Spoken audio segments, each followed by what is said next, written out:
Esta tarde, si Dios quiere, finalizamos el capítulo 3 de la carta de Pedro a esos que estaban expatriados, a esos que no tenían dónde ir, a esos que estaban siendo abusados verbalmente, que los estaban entreteniendo, que le estaban queriendo burlarse de ellos y de nuestra fe. Y Pedro ha venido contestando, pero hasta filosóficamente y teológicamente, sobre los últimos tiempos. Yo le dije que era una carta espectacular. Y no es que yo nunca hubiese predicado de Pedro, es que el Señor toca a uno de tantas maneras, que es increíble. Porque sí he predicado de Pedro, en muchas ocasiones, pero nunca había recibido el mensaje que el Señor me dio como me lo dio en esta ocasión. Y esto es para la enseñanza, el goce y el disfrute de todos nosotros. Así que nos ponemos en pie y leemos desde el versículo 10 hasta el final, que es el 18. Dice: pero el día del Señor vendrá como ladrón en la noche, en el cual los cielos y la tierra pasarán con gran estruendo, y los elementos ardiendo serán deshechos, y la tierra y las obras que en ella hay serán quemadas. Puesto que todas estas cosas han de ser deshechas, ¿cómo no debéis vosotros andar en santa y piadosa manera de vivir, esperando y apresurándoseos la venida del Señor, la venida del día de Dios, en el cual los cielos encendiéndose serán deshechos y los elementos siendo quemados se fundirán? Pero nosotros esperamos, según sus promesas, cielos nuevos y tierra nueva, en los cuales mora la justicia. Por lo cual, oh amados, estando en espera de estas cosas, procurad con diligencia ser hallados por Él sin mancha e irreprensibles en paz. Y tened entendido que la paciencia de nuestro Señor es para salvación, como también nuestro amado hermano Pablo, según la sabiduría que le ha sido dada, os ha escrito, casi en todas sus epístolas, hablando en ellas de estas cosas, entre las cuales hay algunas difíciles de entender, las cuales los indoctos e inconstantes tuercen, como también en otras escrituras, para su propia perdición. Así que vosotros, oh amados, sabiéndolo de antemano, guardaos, no sea que arrastrados por el error de los inicuos, caigáis en vuestra firmeza. Antes bien, creced en la gracia y el conocimiento de nuestro Señor y Salvador Jesucristo. A Él sea gloria ahora y hasta el día de la eternidad. Amén. Señor, te pedimos que añadas bendiciones a tu palabra, Señor. Que nos hables en esta tarde, que seas tú hablando, tú haciendo y tú diciendo. Que tú dirijas esta conversación que vamos a tener. Que sea sobre ti, que sea Cristo resaltado, que sea Cristo glorificado. En el nombre de tu Hijo te lo pedimos. Amén. Pueden tomar asiento. Decía que la semana pasada habíamos hablado un tanto. Pedro ya está contestándole a esos burladores. Y esta es la continuación de la carta. O sea que aquí sigue esa filosofía que hablamos la semana pasada, ese bonito hablar de Pedro, de unir el Antiguo Testamento con el Nuevo Testamento y traer el ejemplo del Antiguo Testamento, pero viéndolo a la luz de las enseñanzas del Nuevo Testamento. Oiga, en ese momento ese pescador estaba adelantado. Ese pescador sabía tanta teología como cualquiera de nosotros y mucho más. Es interesante ver cómo gente de esa época sabía lo que ellos le decían el grafé, que es la escritura, de memoria. Cumplían con lo que le dijo Moisés. Y pondrás sobre tu frente, sobre tus labios, sobre tu pecho, sobre el dintel de las puertas, estas escrituras y hablarás de ellas mañana, mediodía y noche. Y Pedro nos lo está demostrando aquí. Pedro puede que haya usado a alguien que le escriba, como fue el caso de Marcos, ¿verdad? Que se dice que el Evangelio de Marcos lo escribió, lo dictó Pedro, los acontecimientos. Puede que eso haya sido así. Puede que haya utilizado también a alguien que escribiera esta carta, porque se dice que específicamente la segunda carta es en un griego bastante sofisticado. Puede que haya hecho todo eso, pero el Espíritu Santo no falla. Es el mismo. ¿Ok? Así que Pedro aquí nos está invitando finalmente a meditar sobre el destino final del mundo y el efecto transformador que esta verdad debe tener en nuestra vida cotidiana. Oiga, hay unas palabras que yo voy a utilizar hoy. De antemano le digo, grábenlas. Cotidiana es uno y actividad activa es otra. Entonces nos está invitando a preguntarnos cómo es vivir esperando el día del Señor.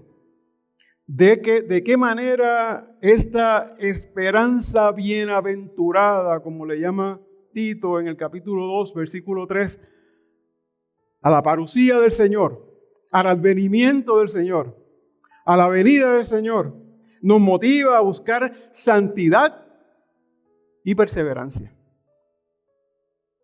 No voy a hablar de contexto histórico porque lo tenemos, ¿verdad? Vamos a hacer esto un poquito más ameno todavía. Vamos a mirar estos versículos que nos quedan y los vamos a romper en el versículo 10, 11 y 12 y le vamos a llamar a eso, para hacerlo distinto, un primer encasillado.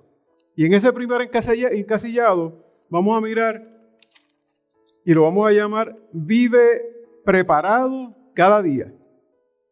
Aquel que está tomando nota. Primeros 3 versículos, vive preparado cada día. El 13, 14 y 15 y el 16 lo vamos a llamar busca la paz y la santidad. Y el tercero lo vamos a llamar crece en gracia y conocimiento.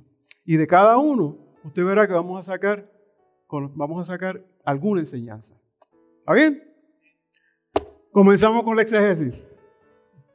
¿Está listo para gozarse? Ok, vamos encima.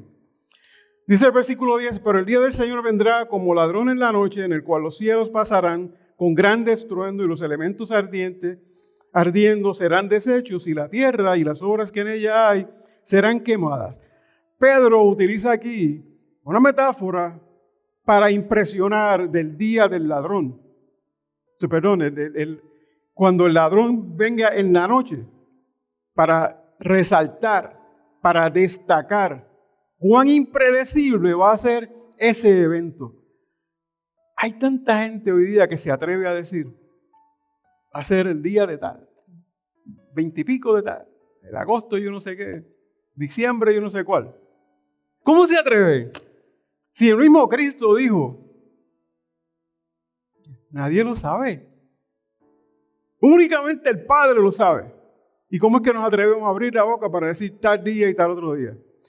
Jesús, en Mateo, capítulo 24, versículos 43 y 44, nos da una parábola para enseñarnos. Y nos dice, pero sabed esto, que si el padre de la familia supiese a qué hora el ladrón habría de venir, velaría y no dejaría su casa. Versículo 44. Por tanto, también vosotros estad preparados. En su Biblia, subráyelo, highlighted. Póngalo como usted, que le resalte a la vista. Estad preparados. Porque el Hijo del Hombre vendrá a la hora que no pensáis. Pablo también en Primera de Tesalonicenses, capítulo 5, versículo 2, también nos dice, el día del Señor vendrá así como ladrón en la noche. usan las mismas palabrerías para resaltar un evento que va a ser impresionante. Un evento que yo espero que cada uno de nosotros estemos esperando. Que cada uno de nosotros esté viviendo conforme a la medida que el Señor quiere. Que estemos cumpliendo los mandamientos y que eso sea día a día. Y a eso le voy a llamar vivir una vida conforme y cotidiana, moralmente cotidiana, o sea, cotidiano en nuestra moralidad. Estar ahí conforme a los mandamientos del Señor. William Barclay señala que esta figura no busca sembrar miedo. Y eso lo vimos la semana pasada con uno de los versículos 7 y 8. Dice, esta figura no busca sembrar miedo, sino una conciencia constante, y aquí va la palabra la primera vez que voy a hablar, como yo no las conté cuando le estaba escribiendo yo mismo, pero como 15 veces. Constante y activa. O sea, lo que estamos hablando es una vida activa, una vida de santidad, si se puede decir así, progresiva. Vivir cotidianamente, día a día, buscando la santidad. Me levanto hoy y le voy a dedicar el día. Señor, hoy este día es para ti. Porque si lo pienso a largo plazo, es igual que cuando nosotros tratamos adicciones. Y perdónenme la comparación, pero si estoy trabajando con una persona adicta a cualquiera de las adicciones que puedan haber, las cosas a largo plazo no se ven bien. Metas a largo plazo no se ven bien. Pero tiene que ser pasitos de hormiga. Hoy, esta semana, estas 2 semanas, este mes, así mismo debemos vivir nosotros, día a día. Pero lo debemos hacer constante, lo debemos hacer activamente. La vida cristiana es una vida de preparación diaria, sigue diciendo Barclay. No se trata de vivir con ansiedad, sino con una expectativa reverente, sabiendo que todo lo que consideramos seguro y permanente puede cambiar en un instante por la acción soberana de Dios. Yo creo que mi hermana Ruth y yo podemos hablar un poquito de esas cosas en términos de medicina. Las cosas cambian de momento. Un mosquito te puede picar y te puede hacer nada. Te pones cortisona y se acabó. Pero el mismo mosquito te puede picar en otra ocasión y tus defensas están tan bajas que te puedes morir. No estoy exagerando. Yo vi un procedimiento bien sencillo en una ocasión de aspirar una rodilla líquido a una joven de 19 años en una oficina. Empezó con síntomas, la llevaron al hospital, en el hospital me llamaron, yo no tengo nada que ver, únicamente me querían allí. La muchacha ha pasado un coágulo, un trombo al pulmón, se murió. Por un procedimiento bien elemental. ¿Cierto, mi hermana? Un procedimiento bien elemental. Las cosas cambian, usted no se da cuenta. Y entonces usted está esperando el día del Señor, usted está esperando el levantamiento de la iglesia. No, y el Señor vino a buscarlo. Pero usted estaba durmiendo, como dicen en el baloncesto, estaba dormido en los 3 segundos. Estaba esperando que el Señor viniera. Estaba esperando que es que yo no me puedo convertir hoy. Para aquellos que están mirándolo en la grabación en un futuro y no son convertidos. Es que yo soy muy joven. Es que no es mi tiempo todavía. No, es el tiempo hoy. Es el día hoy. Es el momento hoy. Las cosas cambian y usted no sabe cuándo. En Apocalipsis 16:15 Jesús dice, he aquí yo vengo como ladrón. Bienaventurado el que vela y guarda sus ropas para que no ande desnudo y vean su vergüenza. Y aquí está reforzando la importancia de estar atentos y preparados.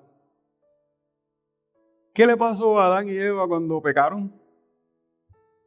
Dice aquí, guarde sus ropas. Dice, bienaventurado el que vela y guarda sus ropas para que no ande desnudo. ¿Qué le pasó a Adán y Eva? Que sentían por primera vez, después de que comieron la manzana, pecaron y se sentían desnudos. Sintieron vergüenza. Apocalipsis también hace referencia, déjeme buscarla, porque esa me acordé de memoria ahora, pero no la grabé. Apocalipsis capítulo 3, versículos 3 y 4, dice el Señor: acuérdate pues de lo que has recibido y oído y guárdalo, y arrepiéntete, pues si no velas, vendré sobre ti como ladrón, y no sabrás a qué hora vendré sobre ti. Pero tienes unas pocas personas en Sardis que no han manchado sus vestiduras, y andarán conmigo en vestiduras blancas, porque son dignos. ¿Cuántos quieren vestiduras blancas? ¿Cuántos creen que se merecen esas vestiduras blancas? Por los méritos de Cristo, sí. Por los míos, no. El predicador y excelente escritor Jonathan Edwards, reflexionando sobre la imprevisibilidad divina, advierte que, y cito, la indiferencia espiritual es peligrosa. Esa aseveración tan corta y sencilla es seria. Por eso la copié. Pero mire cómo sigue diciendo: la llegada del Señor será repentina, y por ello debemos cultivar una vida de fe auténtica. Fe auténtica. Hay muchos que estamos jugando al cristiano. Hay muchos que creemos que estamos haciendo las cosas bien, pero cuando lo analizamos con respecto a este librito, necesitamos hacer ajustes. Y él dice que debemos cultivar una vida de fe auténtica. No basta con profesar la fe, sino que es necesario vivir cada día. Fíjese el énfasis que voy a estar poniendo en prácticamente todo lo que estoy hablando, de que es cada día, con la certeza de que el Señor puede volver en cualquier momento. Hoy día, nosotros tenemos la ventaja del Internet. ¿Y qué fue lo que dijo el Señor? Que cuándo vendría. Cuando su palabra fuera predicada, todos los lugares. Nos faltan sitios, nos faltan lugares, seguro que sí. Pero es más fácil hoy que lo que era hace 2000 años atrás. O sea, estamos adelantando la causa. Okay. F. Bruce comenta que el día del Señor implica no solo el juicio y el fin, sino también una esperanza de creación, porque cuando vemos todas estas cosas que estamos leyendo, lo que mucho nos cautiva es que el cielo se va a caer, que se va a derretir esto, que hay fuego, y vemos todo el temor. Pero es una esperanza de lo que el Señor está hablando. Porque si estamos hablando de cielos nuevos, ¿quién no quiere algo nuevo? ¿Quién no quiere algo puro, algo santo? ¿Quién no quiere algo distinto? Mire cómo comenzó el pastor hablando de unas situaciones que están pasando hoy día. ¿Quién no quiere cambiar esas situaciones y vivir en paz con Cristo? Yo creo que es interesante que yo le hable un poquito y no copie nada de esto, y quizá pido al Señor que mi memoria no falle, pero Barclay tiene uno de los mejores escritos con respecto al Día del Señor. Y hay que entenderlo, porque el Día del Señor se le llama el Día del Señor, el Día de Jehová, se le llama aquel día, y hay muchas frases que quieren describir ese momento. Pero tiene que mirar cómo era el judío. El judío pensaba que el final, que para haber un final, ese final tenía que ser puro, limpio, casto. Él no miraba el pasado. El judío todavía ortodoxo no mira el pasado, mira el presente, hoy. Sí. Mira el presente y mira el futuro. Pero ese futuro tiene que ser uno que haya pasado por toda esta tribulación, por todas estas cosas. Ese para ellos es el día del Señor.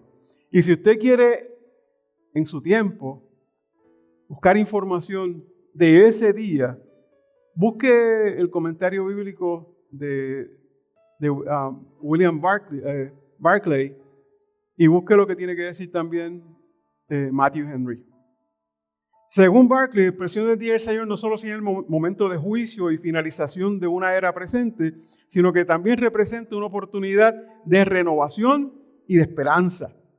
Barclay resalta que este día no debe ser visto principalmente como motivo de temor, sino como uno de alegría, pero también hay vigilancia y hay responsabilidad de nuestra parte, y ahí hay responsabilidad espiritual. Nosotros tenemos que poner de nuestra parte.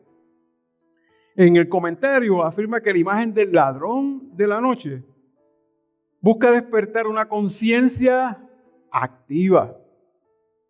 O sea, la palabra de actividad en todo esto no se la inventó Pedro Lugo, porque yo hubiese dicho una conciencia progresivamente activa. Eso yo hubiese dicho. Una conciencia progresivamente activa, porque vamos de día en día, progresivamente viviendo el día de hoy, mañana el día de hoy, pasado el día de hoy, así sucesivamente. Invitando a los creyentes a vivir preparados y atentos, pero no angustiados. No angustiados, sino confiando en la soberanía de Dios sobre todas las cosas que pasan, sobre toda la historia. Así la expectativa de este día motiva una vida de preparación constante, donde la esperanza y la fe activa guían las decisiones diarias, impulsando a los creyentes a no conformarse con lo transitorio. Si lo vemos cuando Pablo habla en Romanos capítulo 12, versículo 2. Te estás dejando llevar por todas las cosas. No, hay que cambiar, hay que sufrir de esta metamorfosis, de este cambio permanente. Así que es no conformarse con lo transitorio, sino abrazar la urgencia espiritual y el compromiso ético que este futuro cierto demanda. Creo que van agarrando la idea, ¿verdad? Por dónde vamos. Versículo 11. Lee el versículo. Dice, puesto que todas estas cosas han de ser deshechas, ¿cómo no debéis vosotros andar en santa y piadosa manera de vivir? Pedro nos llama aquí a una reflexión, versículo por versículo, a una reflexión práctica. ¿Cuál es esa reflexión? Que la certeza de que el fin debe producir santidad. El fin de todo. O sea, si queremos llegar, si yo pregunto, ¿cuántos quieren llegar? Todo el mundo va a levantar la mano. Todo el mundo va a levantar la mano. Camilo, y los pies también, ¿verdad? Todo el mundo quiere llegar. Pero debe ser en santidad. Y esa es la invitación que está haciendo Pedro. El apóstol aquí lo que hace es que conecta la escatología, el estudio o la visión de los últimos tiempos, con la ética diaria, con la manera diaria de uno vivir. Eso es lo que nos está trayendo Pedro en este escrito, desafiándonos a una vida coherente con nuestra fe. Usted no puede decir, yo soy cristiano, pero hablo malo. Yo soy cristiano, pero es que no he podido dejar el cigarrillo. Yo soy cristiano, pero mira, la bebida, no he podido dejarla. Vamos a revisarnos entonces. Yo les hablé de Romanos 12:2. El 12:1 nos habla también, sumamente relevante para este análisis. Pablo habla y dice, y nos exhorta, así que hermanos, os ruego por las misericordias de Dios que presentéis vuestros cuerpos en sacrificio vivo, santo, agradable a Dios, que es vuestro culto racional. ¿A quién le venía hablando Pablo en ese momento? A los judíos. Capítulo 9, 10 y 11 de Romanos está dedicado directamente al pueblo judío. Hay comentaristas que le llaman la cadena de Israel y le está hablando de que él se abochorna en un momento dado por no haber aceptado al Señor. Después le habla de la crucifixión de Jesús, le habla de Cristo, le habla del Mesías, lo que se espera. Después le habla de que nosotros somos el injerto, somos por el desprecio de ellos, nosotros somos injertados en esa planta, usa una metáfora y termina con una alabanza preciosa y diciendo por allá, de Él, por Él y para Él son todas las cosas. Y entonces empieza el versículo 1 del capítulo 2 de Romanos diciendo esto. O sea, ya no hay sacrificio vivo, sacrificio que fuera de becerro, de cordero, de animales. El sacrificio es el nuestro. Porque el sacrificio principal lo hizo Cristo por nosotros.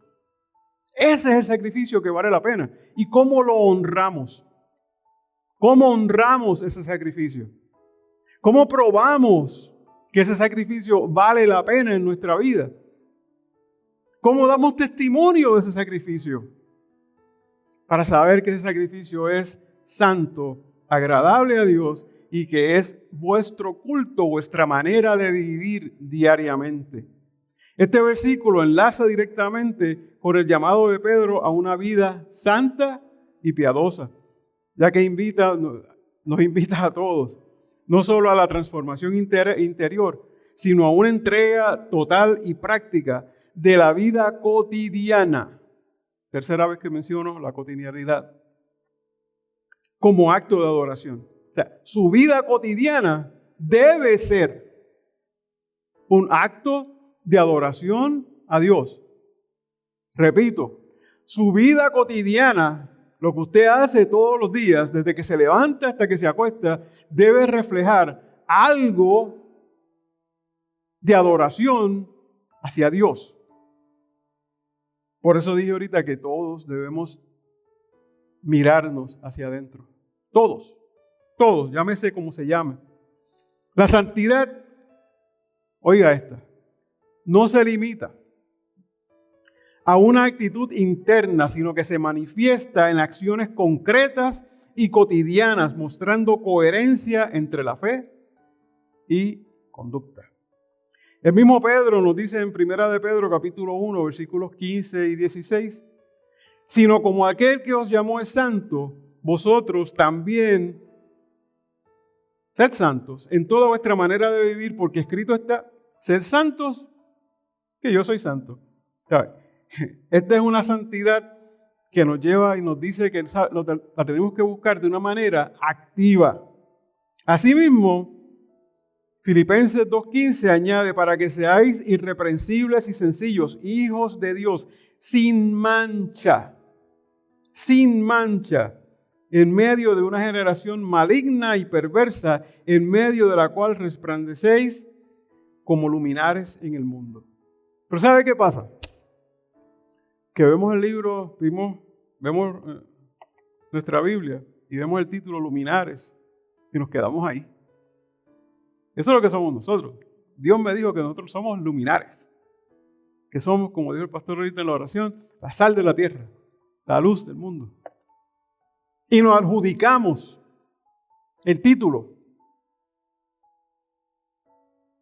no como la adjudicación de la justicia que se nos hizo a través de Cristo. Nosotros nos adjudicamos el que somos luminares, pero ¿acaso estamos viviendo para iluminar el área que nos compete? Nuestra casa, nuestro trabajo, el supermercado, a donde estemos. ¿Dónde pisamos? ¿Es realmente, lo podemos decir que es realmente santo porque digamos nosotros? Y dije nosotros, porque este análisis me ha caído a mí también. O sea, yo le dije a ustedes que Pedro trabajó grandemente en mí haciendo este exégesis. ¿Puedo yo reclamar estas cosas también? Voy a pasar por el mismo filtro, ¿sabes? Tengo que pasar por el mismo filtro que están pasando ustedes cuando estoy hablando. Así que es una santidad activa. En conjunto, estos pasajes muestran que la expectativa del cumplimiento de las promesas divinas no es motivo de pasividad. No hay por qué quedarse sentado, engordándose espiritualmente. Vengo a la iglesia, me disfruto de un buen mensaje, quizá no el mío, el del pastor. Pero vengo a la iglesia, oigo palabra, aprendo mucho, ¿y qué hago con eso? Comparto esa palabra con alguien. Le puedo decir a alguien, wow, ¿sabes qué? Ayer estuve en el servicio y me sorprendió. Ayer estuve Y uno puede formar una conversación casual y decir, mira, estuve en la iglesia ayer y no me esperaba lo que pasó. Y me va a decir, ¿qué pasó? Pues mira, el pastor habló de esto, habló de aquello, habló de lo otro, y yo nunca había escuchado eso. Y nunca lo había visto de esa manera. Y quizá eso abre un diálogo. Y le da la oportunidad a usted de resaltar ¿a quién? A Cristo. Pedro, al exclamar, ¿cómo no debéis vosotros andar en santa y piadosa manera de vivir?, nos invita a mirar más allá de la mera información profética. O sea, nos invita a ir más allá de leer esto. Nos invita, pero no es que lo deje al lado, pero está diciendo que tienes que ponerle acción a esto. Tienes que ponerle una postura activa, transformadora. La conciencia de que todo lo terrenal es transitorio te va a desafiar a que la tendencia, a no aferrarte a las tendencias materiales, eso debe cultivar el que tus valores trasciendan el tiempo. Que veas las cosas del futuro, no las cosas de ahora. Debes mirar a dónde yo quiero llegar. ¿Sabes? Ponerte en tu mente cómo es que yo llego, qué tengo que hacer para cambiar mi manera de ser. Esta exhortación no es solo un llamado a la moralidad superficial, digo. Hay eso, moralidad superficial. Y en eso pecamos. Escuchamos el mensaje aquí y dije escuchamos, yo también. Y de momento salimos y se nos pasa un carro al frente y perdí toda la santidad.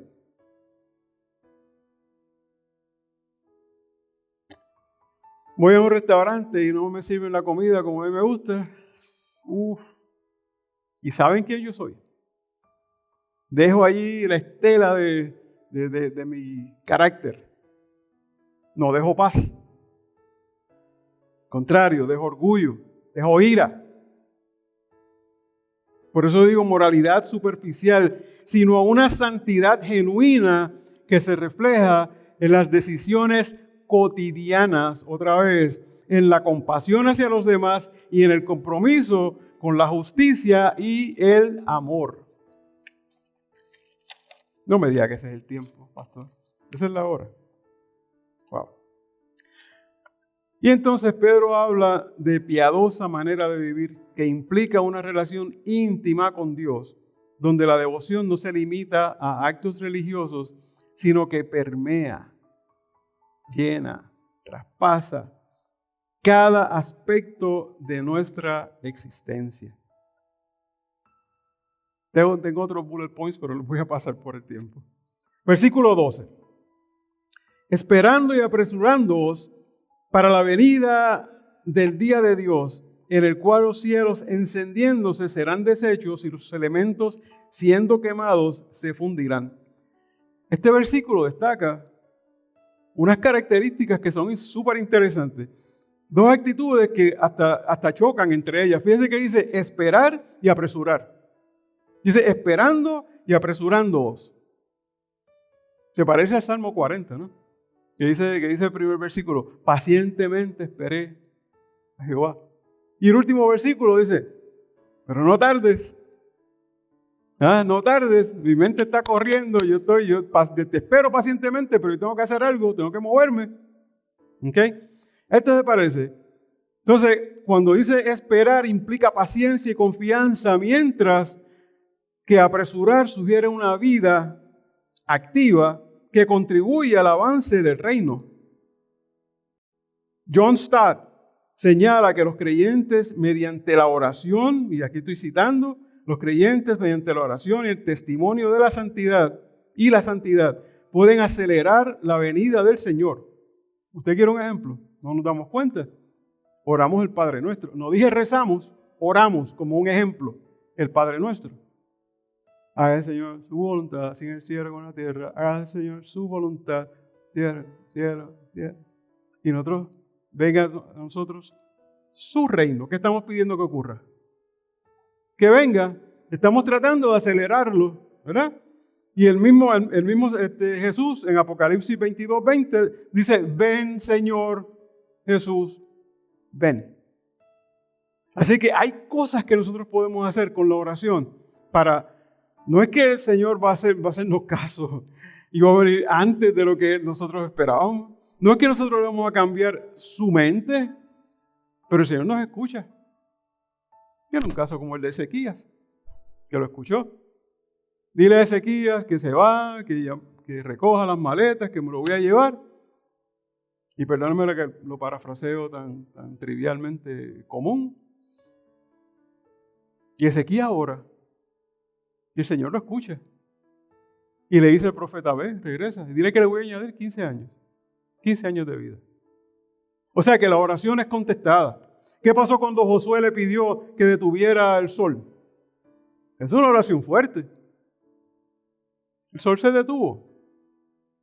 Y hace unos años atrás, creo que algunos 10, quizá un poco más de años, NASA descubrió eso porque venían buscando un día perdido que había en la historia.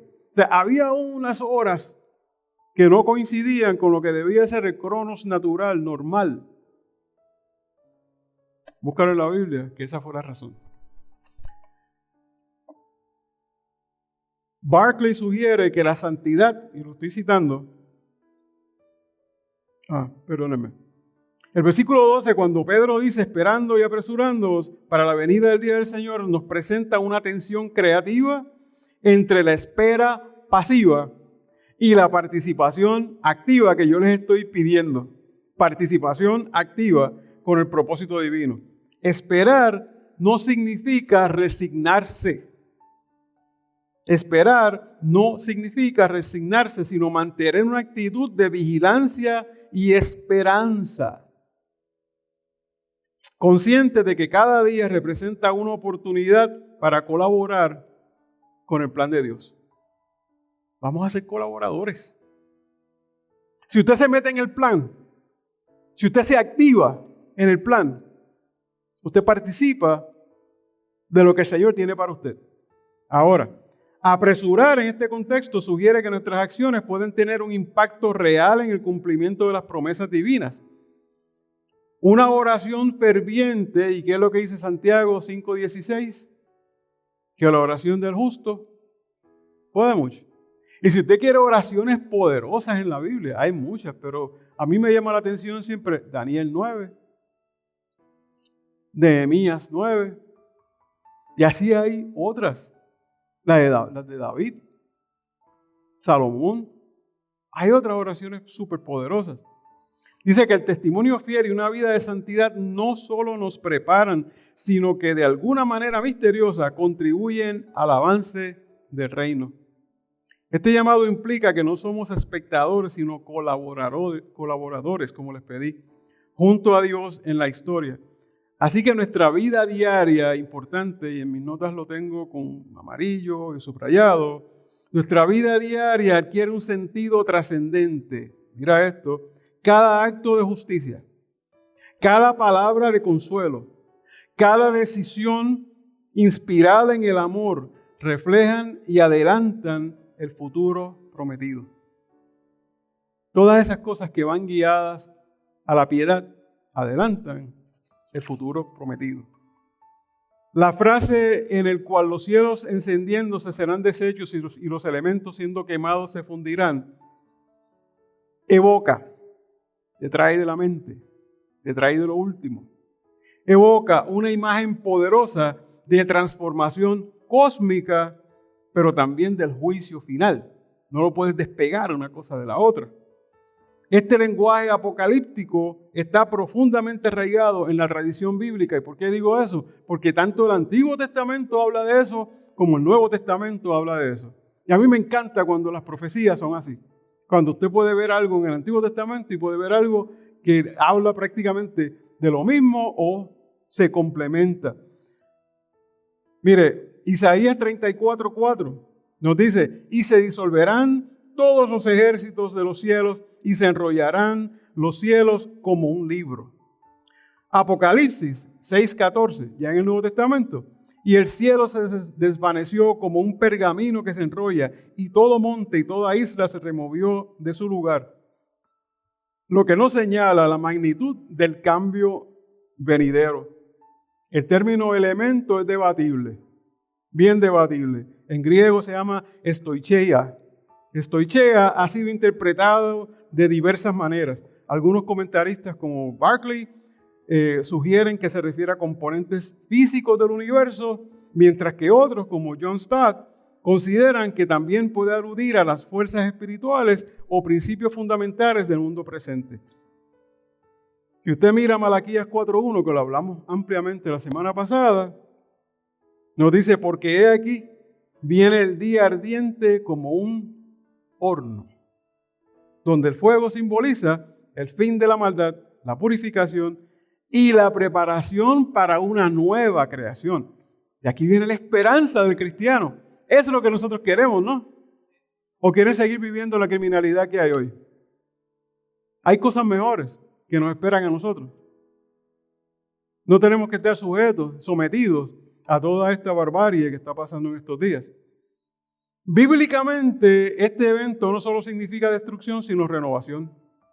El fuego deshace los cielos y la tierra, prepara el escenario para la promesa de cielos nuevos y tierra nueva, como lo dice también en Isaías 65:17 y en Apocalipsis 21:1, que lo explico ahora.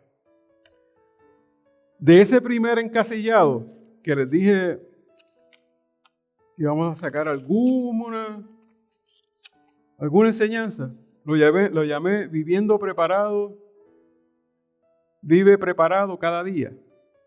La enseñanza es que la incertidumbre del regreso del Señor nos llama a una vida de integridad y vigilancia espiritual. Esos 3 capítulos nos hablan de eso, esos 3 versículos nos hablan de eso. Vamos al segundo encasillado. Versículo 13 dice, pero nosotros esperamos según sus promesas cielos nuevos y tierra nueva en los cuales mora la justicia. La declaración de Pedro en el versículo 13 es profundamente significativa y expresa la esperanza central de la fe cristiana. ¿Cuál es la esperanza de todos nosotros? ¿Qué yo le dije a ustedes de Tito ahorita? Tito capítulo 2, versículo 13. ¿Cuál es la esperanza bienaventurada? La parucía del Señor, la venida del Señor. Eso es lo que nosotros esperamos. Esperamos cielo nuevo, tierra nueva. Esperamos una vida con Cristo en la eternidad.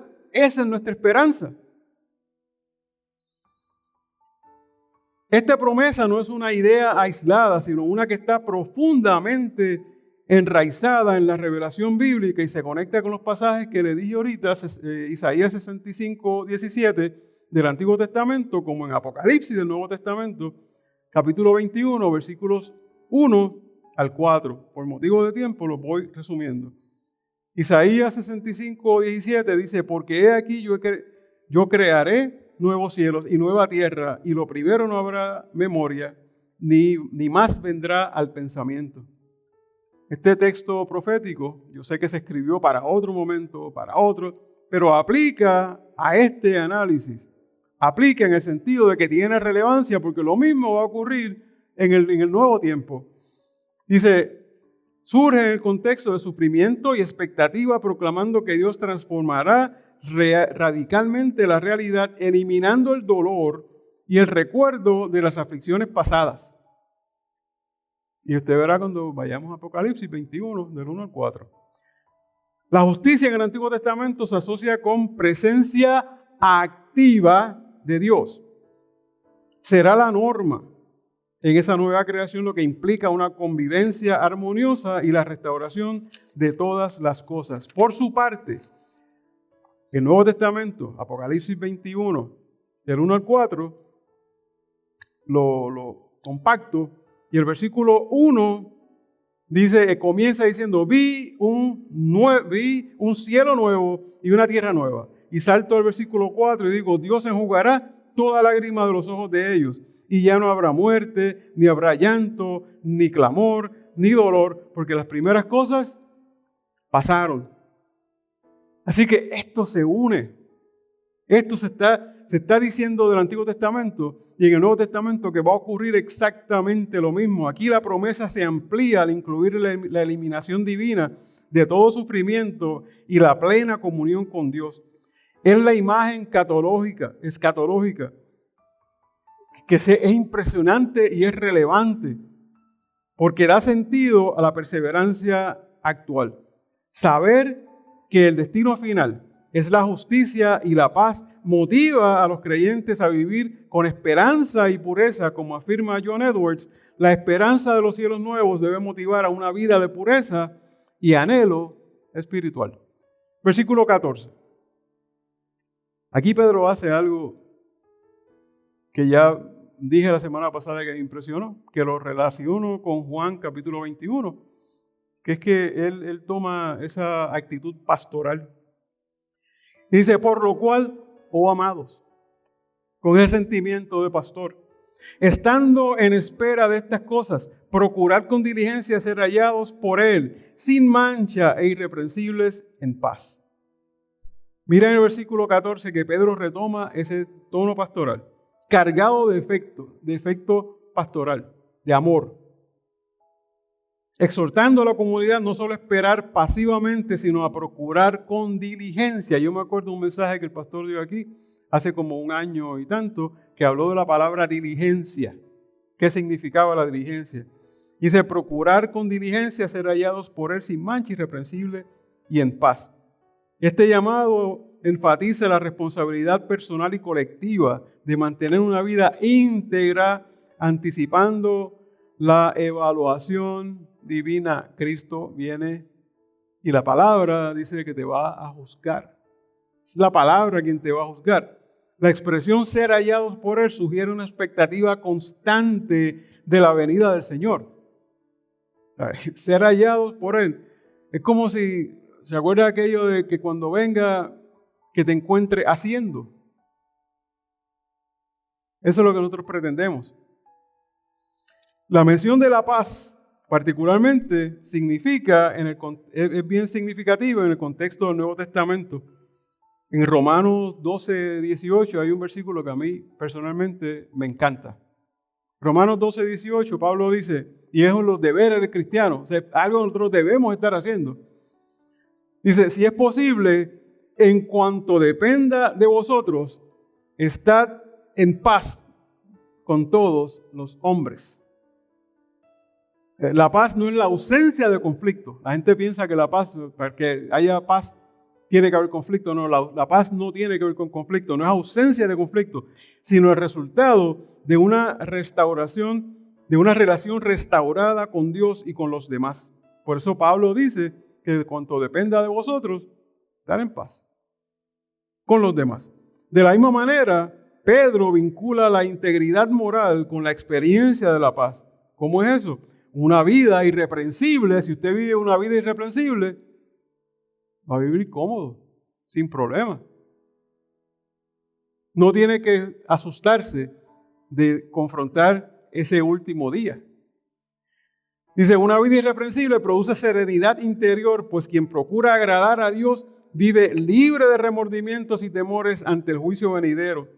Además, la diligencia, como dije ahorita, implica esfuerzo intencional y perseverante. No es suficiente desear la santidad, sino que se requiere disciplina espiritual, rendición continua y apertura a la obra transformadora del Espíritu Santo.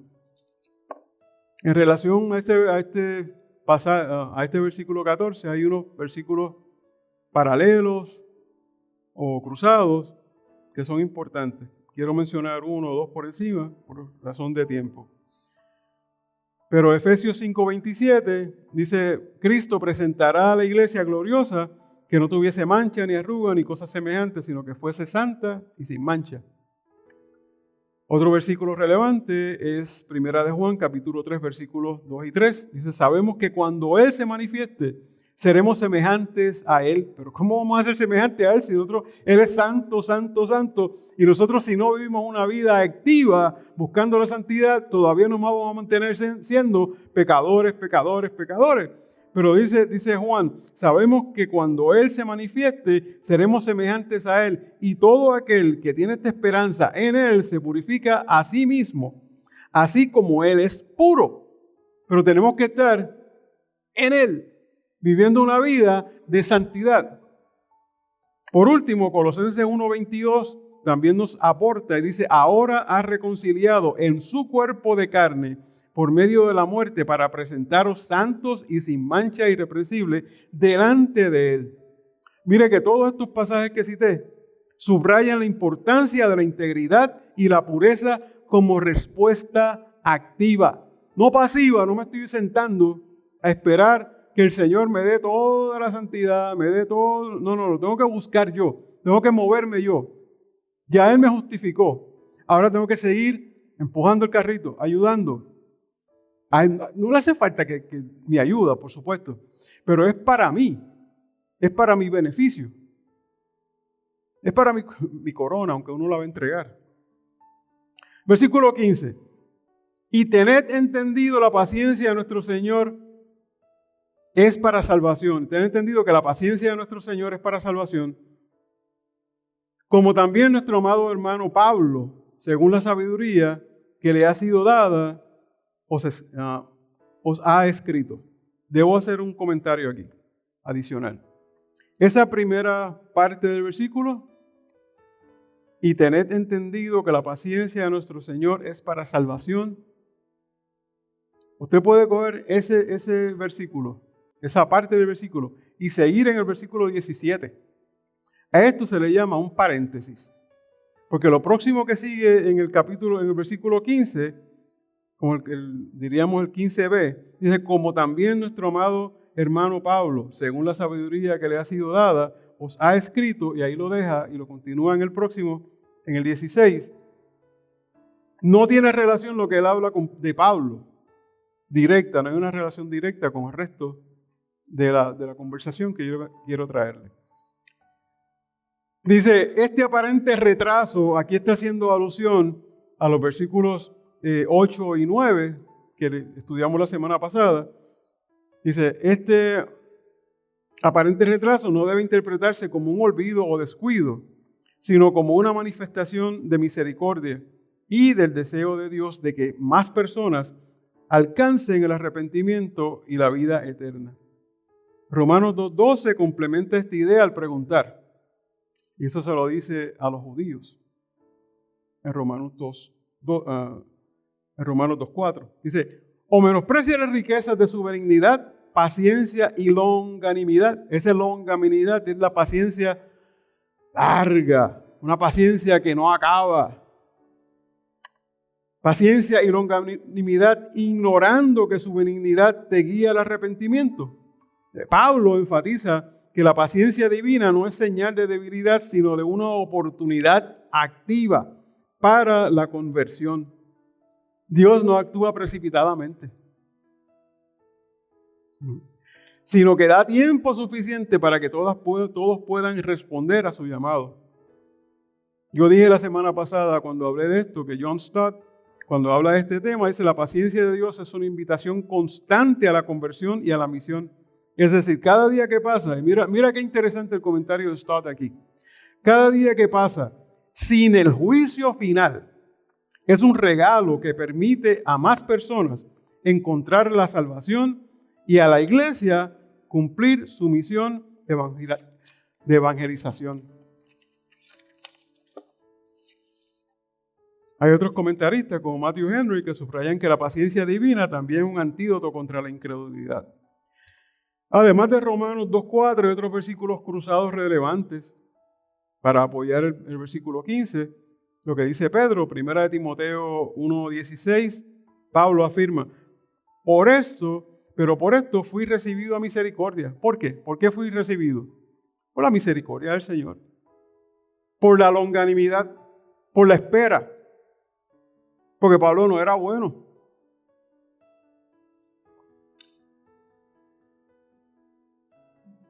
Para que Jesucristo mostrase en mí el primero toda su clemencia, para ejemplo de los que habrían de creer en Él para vida eterna. Así la demora en el juicio final se convierte en un espacio donde la gracia y la compasión de Dios se manifiestan, invitando tanto a quienes están lejos como a quienes perseveran en la fe, a reconocer el valor del tiempo presente como tiempo de salvación y de misión. Versículo 16. Casi en todas, aquí continúa lo que yo les dije, que es un paréntesis, imitando a lo que hace Pablo en muchos de los escritos. Este es el paréntesis de Pedro. Casi en todas sus epístolas, hablando en ellas, de estas cosas, entre las cuales hay algunas difíciles de entender, los cuales los indoctos e inconstantes tuercen, como también las otras escrituras para su propia perdición. Y voy a empezar por el final en el análisis, porque Pedro aquí está haciendo algo de mucha humildad. Pedro está reconociendo los escritos de Pablo como que son escritura. Y escritura quiere decir grafé y quiere decir los escritos como si fueran los del Antiguo Testamento. A eso se está refiriendo. O sea, él posiblemente ya haya llegado a sus manos la carta Tesalonicenses, que estaba escrito para ese tiempo, de las primeras cartas, quizá Gálatas, que estaba escrito para su primer tiempo, antes de su muerte. Quizá los escribió, vio las cosas que Pablo venía diciendo y dice, wow, esto es complicado. Es complicado, pero el Espíritu Santo lo guió. Y estamos diciendo prácticamente lo mismo. Pensamos lo mismo hasta este momento. Y entonces lo reconoce. O sea, Pedro reconoce la autoridad y profundidad de los escritos de Pablo, aunque admite que algunos pasajes son difíciles de entender. Uno de esos pasajes que son relevantes a esto que estamos hablando es 1 Corintios, capítulo 15, versículos 51 y 52, donde nos dice, he aquí os digo un misterio, no todos dormiremos, pero todos seremos transformados en un momento, en un abrir y cerrar de ojos, a la final trompeta, porque se tocará la trompeta y los muertos serán resucitados incorruptibles y nosotros seremos transformados. Esa palabrería en aquel momento no era entendida por todo el mundo. Tanto es así que todavía hoy no se entiende. Dice que el evangelio para los gentiles es que locura. Locura. Este anuncio subraya la certeza y la inminencia de la consumación del plan de Dios, complementando lo que Pedro expone sobre la paciencia del Señor y el propósito redentor detrás de la aparente demora. Así que tanto Pedro como Pablo creían exactamente lo mismo, que el tiempo presente es de gracia y que el desenlace será glorioso, repentino, lo que debe motivar a la vigilancia y a la esperanza activa. Adivinaron bien, activa. ¿Ah? Sigo repitiendo la palabra, porque en la repetición está el aprendizaje. Progresivamente activa también, aplica. El pastor del Calvary Church en San Diego, David Guzik, añade que la referencia de Pedro a las cosas difíciles de entender pone en relieve la responsabilidad ¿de quién? De nosotros los creyentes. Nos pone a nosotros, nos tira al medio, porque nosotros muchas veces dependemos de que nos digan las cosas y no queremos leer, no queremos estudiar, no queremos aprender, ¿verdad? Y debemos estudiar para discernir la palabra con seriedad. Eso dice Guzik. Y advierte que aquellos indoctos e inconstantes pueden torcer el significado de los textos, lo que resulta en consecuencias espirituales graves. Mire cómo se tuerce las cosas cuando se habla en las maratónicas de radio, cuando se habla en las maratónicas de televisión, cuando se habla de la prosperidad, cómo se tuerce la escritura. ¿Por qué? Para beneficio no de la palabra, para beneficio personal. Así que, versículo 17. Y aquí terminó lo que llamé el encasillado número 2, ¿no? Y en ese encasillado lo titulé Busca la paz y la santidad. ¿Y cuál es la enseñanza? Nuestra esperanza en la nueva creación debe reflejarse en relaciones sanas, reconciliación, pureza de vida. Versículo 17. Así que vosotros, y vuelve dice Pedro, oh amados, sabiendo de antemano, guardaos, no sea que arrastrados por el error de los inicuos, caigáis de vuestra firmeza.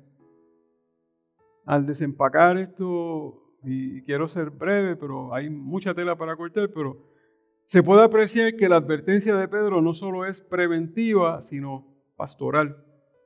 El pastor Albert Barnes comenta que el llamado a guardarse implica una responsabilidad, si lo adivinaron, activa.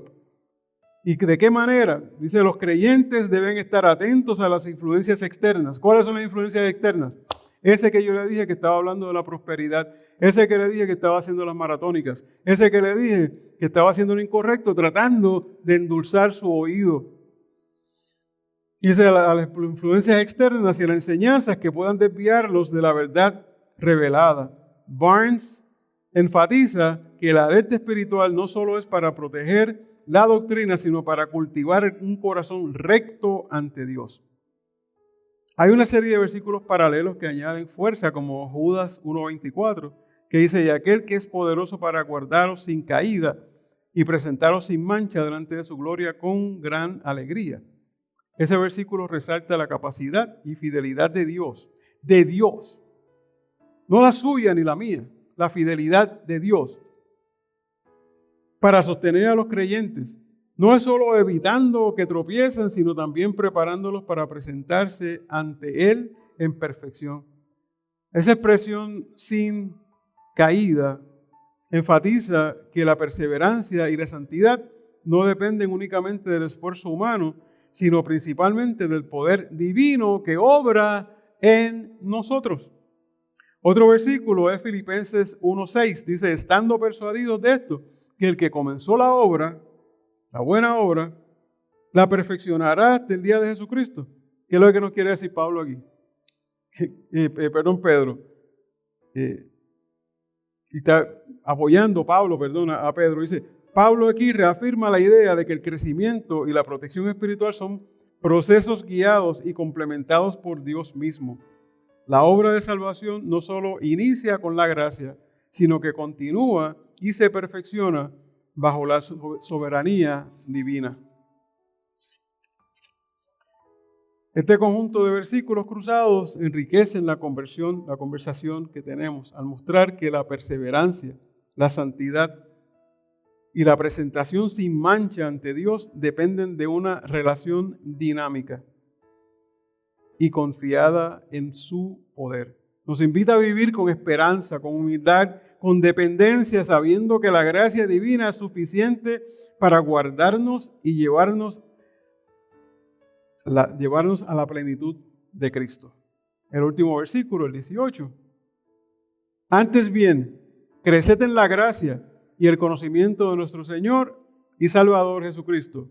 A Él sea gloria, ahora y hasta el día de la eternidad. Amén. Dice, el cierre es una invitación al crecimiento continuo en la gracia y el conocimiento de Cristo. Barclay dice, el cristiano nunca debe conformarse. El crecimiento espiritual es señal de salud. ¿De qué tipo de salud? Espiritual. Es salud espiritual. Colosenses 1:10 dice, para que andéis como es digno del Señor, agradándole en todo, llevando fruto en toda buena obra y creciendo en el conocimiento de Dios. Este versículo destaca tres movimientos, tres aspectos esenciales que no tenemos tiempo de discutirlos todos, pero el primero es vivir de manera digna. El segundo, agradar a Dios en cada área de la vida. Y el tercero, manifestar frutos visibles de fe a través de buenas obras, como diría Efesios capítulo 2, versículo 10. El énfasis de creciendo en conocimiento conecta directamente con la exhortación de Pedro a no conformarse, sino avanzar continuamente en la vida espiritual. Pablo recalca que el crecimiento espiritual no solo es intelectual, sino práctico y racional. Implica una transformación integral de todo tu ser, que se refleja en acciones, en actitudes y fruto que honre al Señor. Se nos dice en Efesios 4:13 que hasta que todos lleguemos a la unidad de la fe y del conocimiento del Hijo de Dios, a un varón perfecto, a la medida de la estatura de la plenitud de Cristo. Ese pasaje complementa la idea de Colosenses 1:10 al mostrar que el crecimiento en el conocimiento de Dios conduce a la madurez espiritual y a una vida cada vez más parecida a Cristo.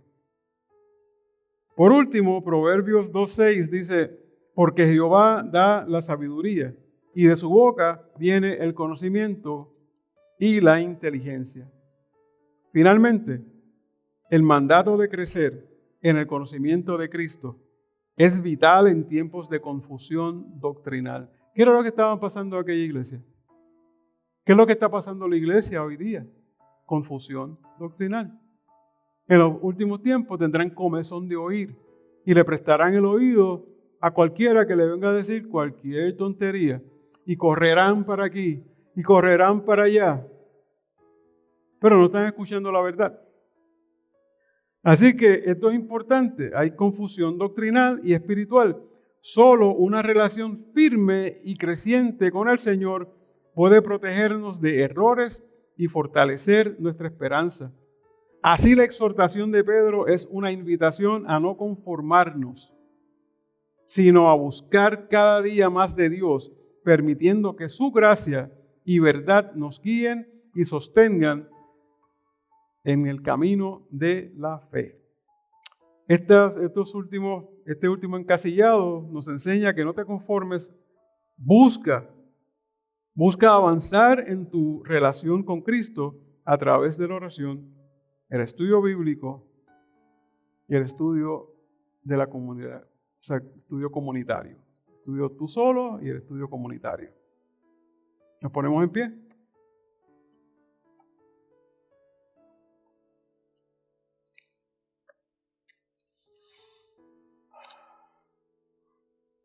Baje su cabecita y oramos. Señor nuestro, gracias por tu palabra que nos llama a vivir con esperanza y responsabilidad.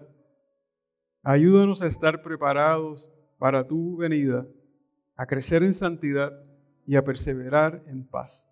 Que tu Espíritu nos guíe para hacer luz en medio de la oscuridad y para esperar con alegría los cielos nuevos y la tierra nueva. Renueva en nosotros el deseo ferviente de buscarte en oración, de meditar en tus promesas y de servir a los demás con amor y humildad. Concede sabiduría a nuestras decisiones, fortaleza en las pruebas y un corazón dispuesto a perdonar y a reconciliar. Permite que nuestra fe se profundice y nuestra vida refleje tu carácter en cada pensamiento, palabra y acción. En nombre de Jesús. Amén. Ahora vamos a ir allá afuera y vamos a hacer esto que escuchamos hoy. Porque de nada vale escuchar un mensaje que se considere poderoso, que sea una de las perícopas más grandes en el Nuevo Testamento y no hagamos lo que se dice. Lo primero que les recomiendo es que vayan y lean. Que lean el capítulo completo, o la carta completa. Las cartas se leen como cartas, ¿no? Usted dice, me escribió mi hijo, me escribió mi primo, y usted no lee una porción hoy y otra porción mañana. Usted lee la carta completa. Usted agarre su Biblia y lea Segunda de Pedro y la lee completa. Pero haga énfasis entonces en el capítulo 3. Y mire la teología tan preciosa que Pedro nos da el Espíritu Santo a través de Pedro.